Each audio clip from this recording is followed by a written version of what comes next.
My name is Jon Hall, and my dad was killed by a distracted driver. In 2016, my dad was struck by a driver who was speeding down Highway 69 in her sedan. Her statement was that she took her eyes off the road to reach for her phone, and when she looked up, the accident had already happened. That decision cost my dad his life.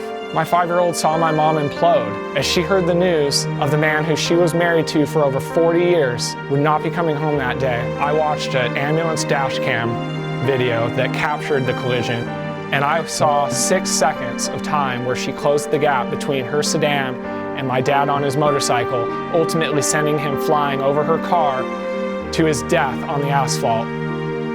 I watched as he tumbled to a stop, cars trying to avoid his body in the middle of the highway. I watched as paramedics worked him. I watched as they transported him to Yavapai County Medical Center, where he ultimately was airlifted and died in the helicopter. That cost rippled and affected everybody in my family, the first responders that responded that day to the accident. It affected everyone all the way down to my 5-year-old, who was at my mom's house when the police officer showed up with a Ziploc bag containing my dad's broken sunglasses, his shoes, and his wallet. The woman that hit my dad was cited with 28701A, failure to control your speed to avoid a collision. She paid that speeding ticket and she was driving the next day. We buried my dad at Greenwood Cemetery the next day. That decision cost my dad his life. That cost is too great. We need to do something to stop that decision from being made. We need to be personally accountable and think about other people's Tom. Think about the people that we share the road with. Think about their lives, their families, their grandkids, and how they'll be affected by the decision to prioritize whatever it is flashing on that phone over the life of the person that you're sharing a highway with. I'll never get my dad back. I can remember the last time I hugged him. My mom goes to bed alone at night now. Those are costs that we're going to be paying for the rest of our life.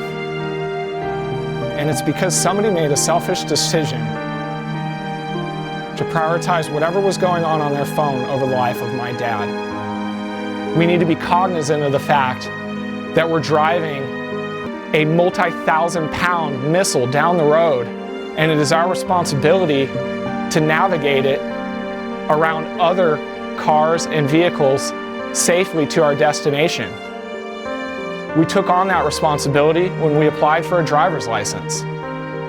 And just because our phone is flashing does not mean we're relieved of that responsibility. That responsibility extends not only to the people in our car, the passengers we're responsible for, but for the people traveling on the roadway with us, the people traveling in the opposing direction, and everybody around that could be affected by a collision caused by the fact that you were not paying attention to the changing road conditions around you. And I just ask you, please think about your Tom the next time that your phone buzzes and you're driving down the road.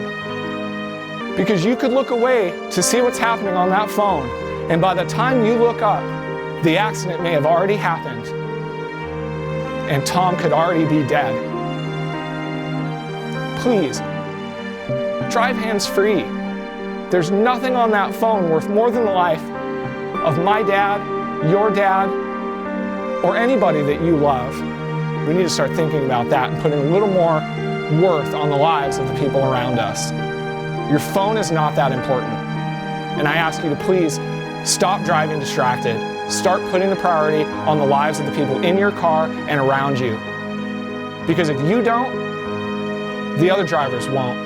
This is a personal responsibility as drivers, and it may be you that gets hit by the car who's distracted, and it may be your family that's trying to pick up the pieces when they're left behind without you. Please, drive hands-free.